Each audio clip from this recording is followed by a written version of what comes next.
Hello everyone, आप सभी का आपके अपने यूट्यूब चैनल SVGM आसिन की केमिस्ट्री क्लासेस में वेलकम बैक। आपको पता है पिछले 3-4 दिनों से जो अपनी क्लास चल रही है वो कोऑर्डिनेशन केमिस्ट्री से रिलेटेड है। कोऑर्डिनेशन केमिस्ट्री में हमने लास्ट क्लास में पढ़ा था नोमेनक्लेचर। नोमेनक्लेचर में मैंने आपको बताया था कि कोई भी फॉर्मूला जो आपको दिया गया है उसमें सबसे पहले number of ligand species, second number पे name of ligand species and third point पे name of metal and fourth point पे oxidation number of a metal ion. और उसको किस में लिखना है? रोमन नंबर्स में विद पैरेंथेसिस यानी कोष्टक के अंदर उसको लिखना है। और साथ में कोई भी काउंटर आयन दिया गया है तो उस काउंटर आयन का केवल नेम लिखा जाएगा, number of counter ions do not right. ये चीजें हमने डिस्कस की थी लास्ट क्लास में। आज की क्लास में हम नाम दिया गया है उससे फॉर्मूला बनाएंगे। कोई भी नाम दे रखा है आपको और उससे हमें क्या बनाना है? फॉर्मूला। ठीक है, तो राइटिंग ए फॉर्मूला। तो फॉर्मुलेशन का आज का टॉपिक है अपना, इंपॉर्टेंट टॉपिक है। कोई भी नाम दिया जाएगा उससे अपने को क्या आना चाहिए? फॉर्मूला बनाना आना चाहिए।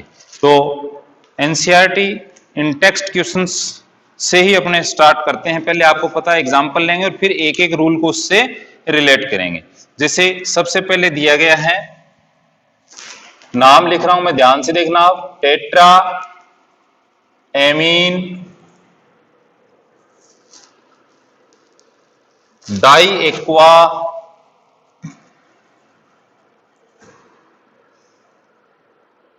कोबाल्ट थर्ड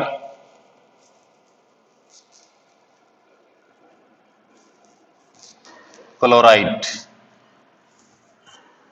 ठीक है, अब ये नाम दिया गया है, इस नाम को अपने क्या करना है?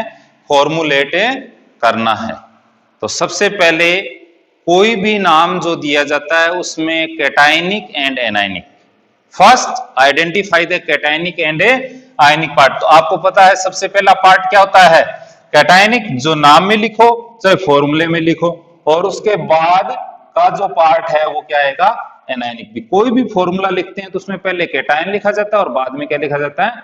एनायन। ऐसे ही नेम में भी वही चीज पहले आएगी और एनायन क्या आएगा? बाद में। तो यहां आपके नेम में कैटायनिक जो पार्ट है वो क्या है? कोऑर्डिनेशन एंटिटी या कोऑर्डिनेशन स्फीयर। आपको पता है कोऑर्डिनेशन स्फीयर को किस में लिखा जाता है? स्क्वायर ब्रैकेट में। कोऑर्डिनेशन स्फीयर राइट इन एज स्क्वायर ब्रैकेट। ठीक है, अब सबसे पहले इसमें एम एल एक्स, और यहां आपको चार्ज ऑफ कोऑर्डिनेशन स्फीयर का पता नहीं है तो माना एक्स। ये सिंबल है एक प्रकार से।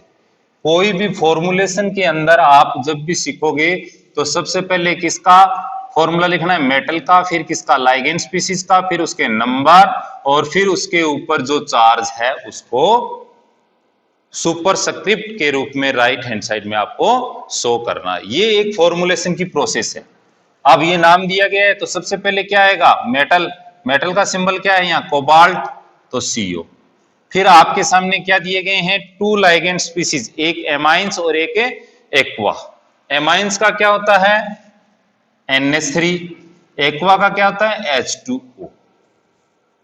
किसी भी नेम में more than two ligand species है तो वैसे तो क्या होते हैं? वो अल्फाबेटिकली ऑर्डर में ही आपको लिखे जाएंगे। भी कोई भी आपको नाम दिया जाएगा और उस नाम से आपको फॉर्मूला बनाना है तो उस नाम में ही आपके क्या दिए जाएंगे? लाइगेंड स्पीसीज अल्फाबेटिकली ऑर्डर में दिए जाएंगे, और वो ही आपको ऑर्डर किस में रखना है? फॉर्मुलेशन में रखना है। तो पहले जैसे किस में रखोगे? एमाइंस क्या है? NH3। कितने हैं? 4। फिर कितना है? Aqua 2, H2O। अब इनके बीच में ज्यादा स्पेस नहीं आना चाहिए। अब कोबाल्ट थर्ड, यहां इसके ऊपर क्या रखेंगे? X। मैंने बताया कि कोई भी कोऑर्डिनेशन स्फीयर है उसका चार्ज हमें कैलकुलेट करना है, उसका जो चार्ज है वो कैलकुलेट करने का क्या फॉर्मूला होगा, X is equal to oxidation number of metal, ठीक है, प्लस चार्ज ऑफ लाइगेंड्स। तो X कैलकुलेट करना है अपने को, और साथ में जो काउंटर आयन दिया जाता है उसका क्या रख देते हैं, सिंबल रख देते हैं। क्लोराइड का क्या होता है, Cl नेगेटिव। X कैलकुलेट करना है, कोबाल्ट का ऑक्सीडेशन नंबर कितना दिया गया है, +3 +0 +0। X का जो वैल्यू है वो कितना आ गया, +3। तो क्या आ जाएगा,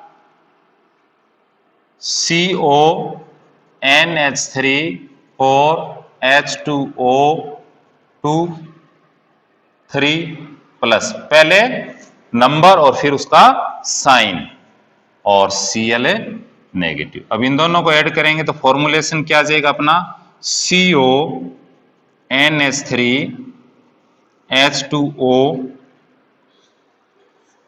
Cl3, ये इस नाम का फॉर्मूला बन गया। तो किसी भी नाम से फॉर्मुलेशन करते समय हमें किन किन बातों का ध्यान रखना है, मैं रिपीट कर रहा हूं, ध्यान से देखिए। कोई भी नाम दिया जाता है तो उसमें कैटायनिक और एनायनिक, इनमें कोऑर्डिनेशन सफियर कैटायन भी हो सकता है, एनायन भी हो सकता है, और दोनों ही हो सकते हैं, कैटायन भी हो सकता है और एनायन भी हो सकता है। आपको पता है कि कोऑर्डिनेशन सफियर में पहले लाइगेंड स्पीशीज के नेम दिए जाएंगे, फिर एक मेटल का नाम आएगा और उस मेटल के साथ उसका ऑक्सीडेशन नंबर होगा। तो सबसे पहले कोऑर्डिनेशन सफियर को स्क्वायर ब्रैकेट से रिप्रेजेंट करेंगे, फिर उसके अंदर सबसे पहले name of metal, sorry symbol of metal, क्योंकि हम क्या पढ़ रहे हैं, फॉर्मुलेशन।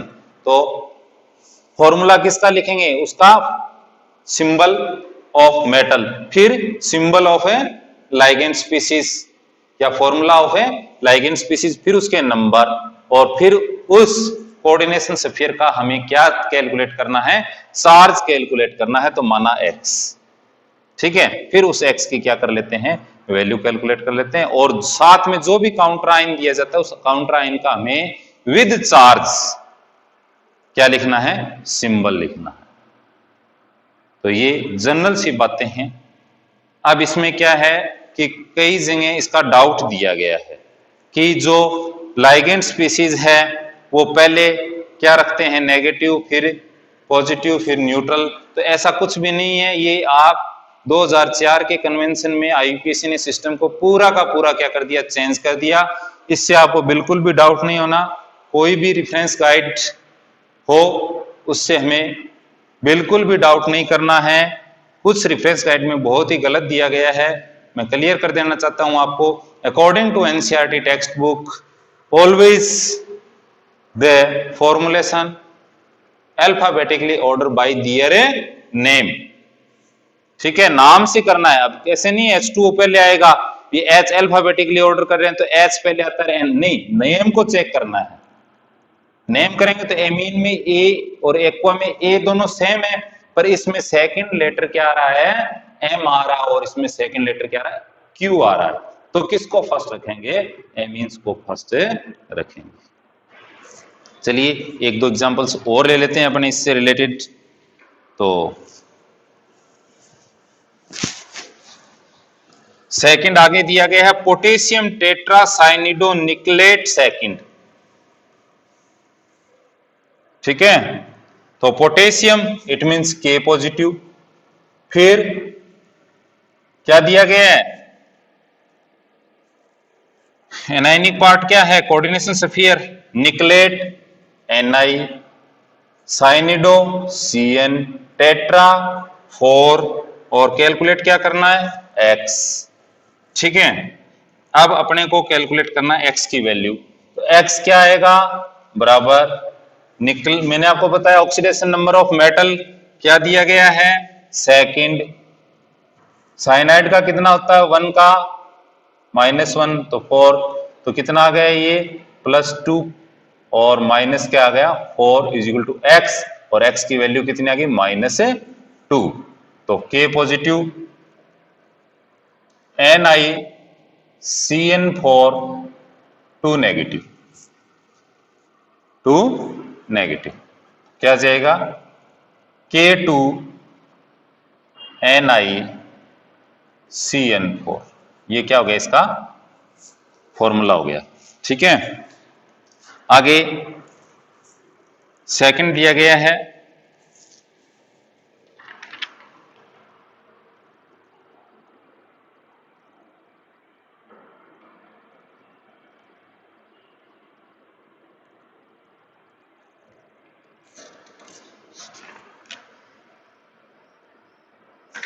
हाँ नेक्स्ट आगे tris ethane 1,2 di amine chromium 3rd chloride.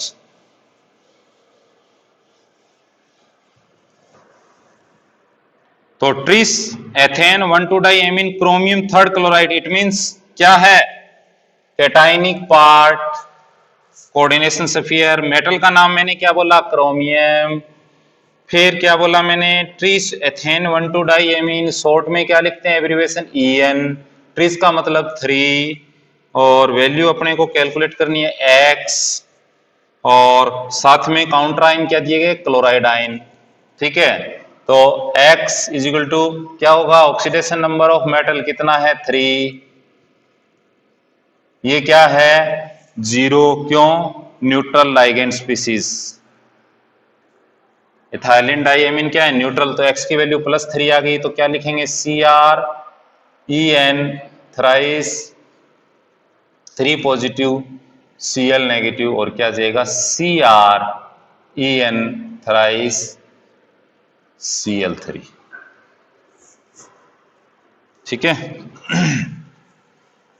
Next 4 number देखिए amine bromido chlorido nitrito N platinate O second, platinate second ये दिया गया है। तो क्या है अपने को इसमें काउंटर आयन साथ में नहीं है, केवल कॉम्प्लेक्स आयन का ही नाम दिया गया है। क्या क्या है मेटल है प्लेटिनेट इट मींस Pt, फिर एमीन NH3, फिर ब्रोमिडो, फिर क्लोरिडो, फिर nitrito N it means NO2। अगर नाइट्राइटो O आता तो आप क्या लिखते ONO, साइनिडो सॉरी नाइट्राइटो N आया है तो क्या लिख दिया NO2, और नाइट्राइटो O आता तो क्या लिखते ONO, ONO। क्यों क्या है ये एम्बाइडेंट लाइगेंड स्पीसीज है, क्या है ये एम्बाइडेंट लाइगेंड स्पीसीज है। ठीक है, और X की वैल्यू करेंगे, इसका कितना दिया गया +2 0 -1 सॉरी प्लस -1 फिर प्लस -1 फिर +-1, तो X की वैल्यू कितनी आ गई +2 -3 X इज इक्वल टू -1, तो क्या आ गया Pt NH3 BrCl NO2 और 1-। तो इस टाइप से कोई भी नाम दिया जा रहा है उसका हमें क्या करना है फॉर्मुलेशंस, बिल्कुल भी डाउट नहीं होना। कोई भी नाम दिया गया है तो मैंने आपको बताया काउंटर आयन यदि साथ है चाहे कैटायन हो चाहे एनायन, उससे अपने को केवल चार्ज सहित उसका फॉर्मूला लिखना है। कोऑर्डिनेशन स्फीयर में सबसे पहले सिंबल ऑफ मेटल्स, फिर अकॉर्डिंग टू नेम। कई बार क्या होता है कि नेम में अगर गड़बड़ आ जाए तो आपको डाउट नहीं होना, आपका जो आपने अल्फाबेटिकली ऑर्डर सीखा है चाहे नेमिंग हो चाहे फॉर्मुलेशंस हो, उसी के अकॉर्डिंग आपको अपने सिंबल पुट करने हैं इन स्क्वायर ब्रैकेट। फिर हमें जो कोऑर्डिनेशन स्फीयर है उसका चार्ज कैलकुलेट करना होता है। चार्ज कैलकुलेट करने के लिए फॉर्मूला अच्छी तरह से याद कर लेना, oxidation number of metal plus charge of ligand species से हम एक्स को कैलकुलेट कर लेते हैं, अब ये प्लस में आए या माइनस में आए, फिर उसके अकॉर्डिंग काउंटर आयन के साथ क्या कर देते हैं, राइटिंग फॉर्मूला में एनायनिक और कैटायनिक के सेटिस्फाई करके आयंस का सिंबलाइजेशन या फॉर्मुलेशन कंप्लीट कर दिया जाता है। तो ये था नोमेनक्लेचर और फॉर्मुलेशन से related very very important topics. अब आगे हम नया टॉपिक शुरू करेंगे कोऑर्डिनेशन कंपाउंड्स का, आइसोमेरिज्म। कौन सा टॉपिक लेंगे, आइसोमेरिज्म का, ठीक है।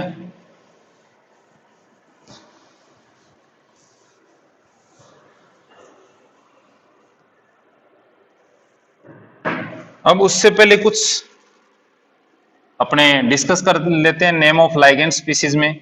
जैसे मैंने आपके सामने लिखा SCN नेगेटिव, NCS नेगेटिव, क्या नाम है इसका, थायोसाइनेट। SCN क्या नाम है इसका, थायोसाइनेट। ई हट के क्या लग जाएगा, ओ, थायोसाइनेटो, थायोसाइनेटो। अब ये एम्बाइडेंट लाइगेंड स्पीसीज है, इसमें सल्फर भी बॉन्ड बना सकता है और नाइट्रोजन भी बना सकता है। तो इसमें थायोसाइनेटो S और थायोसाइनेटो N दोनों। अब थायोसाइनेटो S लिखा, इसका मतलब SCN। अगर थायोसाइनेटो N दिया गया है तो आपको क्या लिखना है, NCS। ये फॉर्मुलेशन के टाइम ध्यान रखने वाली बात है। ये केवल और केवल एम्बाइडेंट जितनी भी लाइगेंड स्पीसीज हैं उनके अंदर ही अपने को नोटिस करने वाली बात है। जैसे नाइट्राइटो में मैंने आपको बताया, नाइट्राइटो N है तो NO2 नेगेटिव लिख देंगे, NO2 लिख देंगे, और चार्ज तो आपको पता होना चाहिए उस पर कितना है। और यदि नाइट्राइटो O दे रखा है तो किस टाइप से लिखेंगे, ONO के रूप में लिखेंगे, ठीक है। तो ये कुछ बातें फॉर्मुलेशंस में अपने को ध्यान रखनी है। अब हम आइसोमेरिज्म के बारे में डिस्कस करेंगे कोऑर्डिनेशन कंपाउंड्स में। देखिए coordination compounds very interesting topic है। केवल आपको थोड़ा सा इसमें क्या है, जब भी आप रीड करें तो उसको लिखते हुए जो भी नाम दिया गया उसका फॉर्मूला बनाइए, जो भी फॉर्मूला दिया गया उसका क्या लिखिए, नाम लिखिए। ये 5-10 दिन आप रेगुलर जब इसकी स्टडी कर रहे हो, प्रैक्टिस कर रहे हो, तो ये चैप्टर आपको बहुत ही इंटरेस्टिंग लगेगा, ठीक है। तो नया टॉपिक शुरू करते हैं, isomerism in coordination compounds.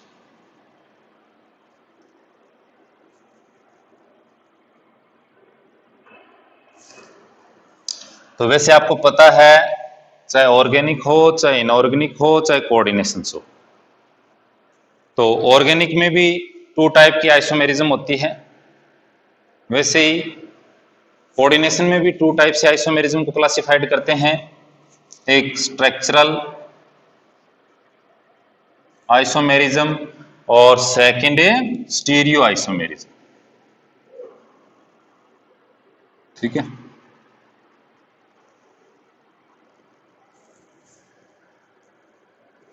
Structural isomerism in coordination compounds 4 type की होती है। कितने टाइप की होती है, 4 टाइप की। सबसे पहले आयोनाइजेशन, सेकंड नंबर पे हाइड्रेट या सोलवेट, थर्ड नंबर पे लिंकेज, और फोर्थ नंबर पे कोऑर्डिनेशन आइसोमेरिज्म। तो isomerism in coordination compound are 2 types mainly, structural and a stereo. Structural are divided in 4 types: ionization, hydrate या solvate, linkage या coordinations. Stereo isomerism are divided in 2 parts: geometrical and optical, geometrical and optical. तो सबसे पहले अपने क्या लेंगे, structural isomerism को study करते हैं, ठीक है। तो स्ट्रक्चरल आइसोमेरिज्म में आपको पता है same molecular formula but different in A structural formula, यानी मोलिकुलर फॉर्मूला सेम है पर चेंज किसमें है, उसके स्ट्रक्चरल फॉर्मूले में चेंज है।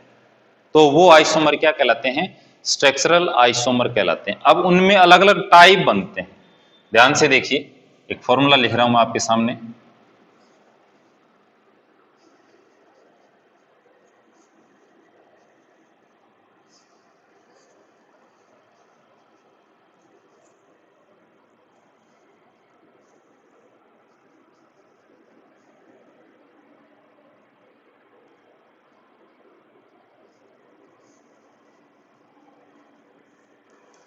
अब ये दोनों फॉर्मूले चेक कीजिए, दोनों मोलिकुलर फॉर्मूले सेम हैं।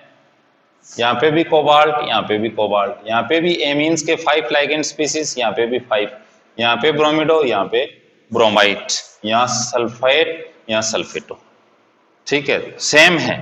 परंतु इनमें डिफरेंस क्या आएगा कि जब इनको क्या किया जाएगा, आयोनाइज किया जाएगा, किसी भी सॉल्यूशन में इनको आयोनाइज किया जाएगा, तो ये तो क्या देगा, CONH3 5 Br पॉजिटिव और SO4 2 नेगेटिव, ठीक है। और ये क्या देगा, यहाँ पे CONH3 2 पॉजिटिव आएगा, क्या दिक्कत,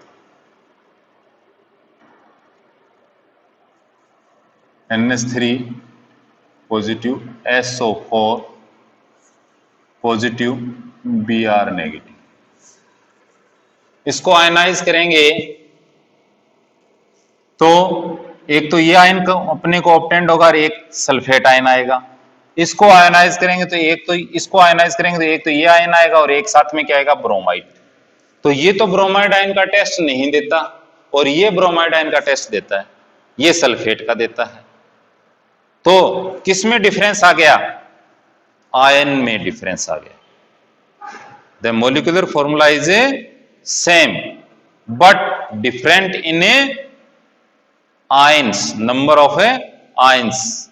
जो आयंस में क्या होते हैं, डिफरेंट होते हैं।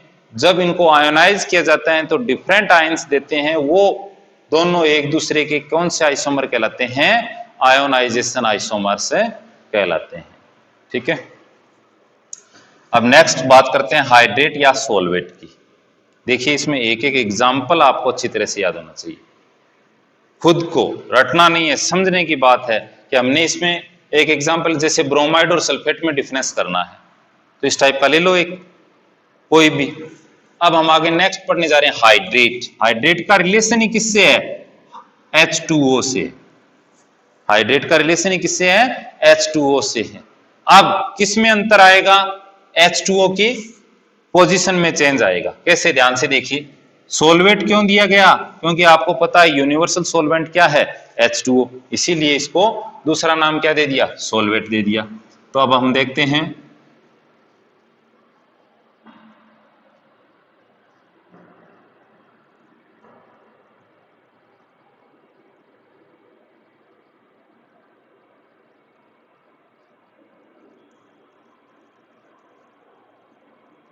अब ये दोनों आइसोमर एक प्रकार से क्या है, क्या देख रहे हो आप, आयोनाइजेशन। अब इसमें ध्यान से देखिए कि यहां कोऑर्डिनेशन स्फीयर में क्या है, 6 aqua ligand species attach with metal, but इसमें 5 और 1 क्या आ गया, क्लोराइड आ गया, ठीक है। तो मॉलिक्यूलर फॉर्मूला सेम है but difference in A H2O, difference in A position of A H2O।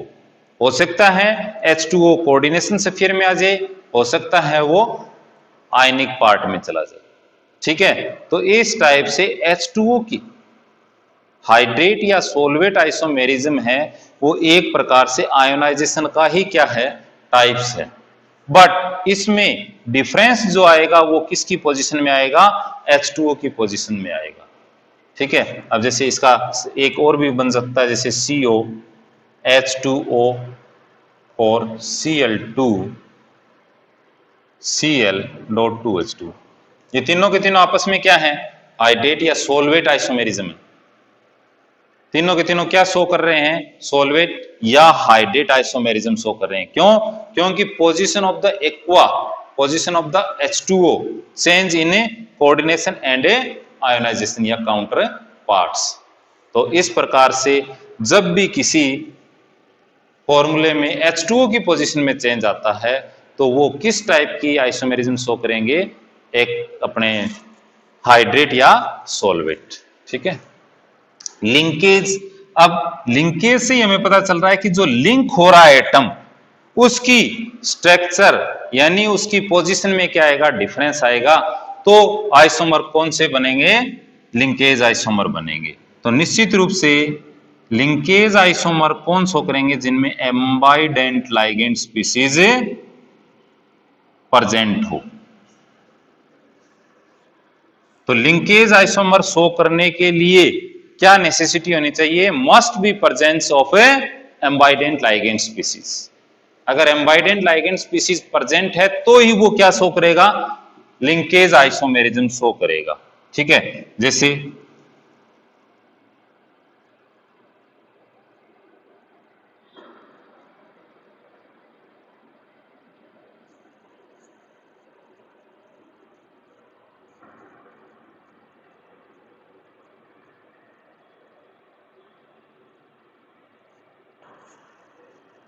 क्या देख रहे हो आप, इन दोनों में मॉलिक्यूलर फॉर्मूला सेम है but change in the link with central metal atom.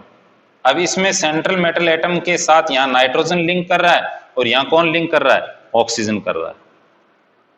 तो NO2 किस टाइप का लाइगेंड स्पीसीज है, एम्बाइडेंट लाइगेंड स्पीसीज है। इसीलिए लिंकेज आइसोमेरिज्म शो करने के लिए किसकी प्रेजेंस होनी चाहिए, एम्बाइडेंट लाइगेंड स्पीसीज की ही प्रेजेंस होनी चाहिए, तो ही वो क्या शो करेगा, लिंकेज आइसोमेरिज्म शो करेगा। ठीक है। और कोऑर्डिनेशन, कोऑर्डिनेशन आइसोमेरिज्म में cationic and anionic part must be coordination sphere. दोनों के दोनों क्या होंगे, कोऑर्डिनेशन सफियर होगा, इसमें कोई भी काउंटर आयन साथ में नहीं आएगा। जैसे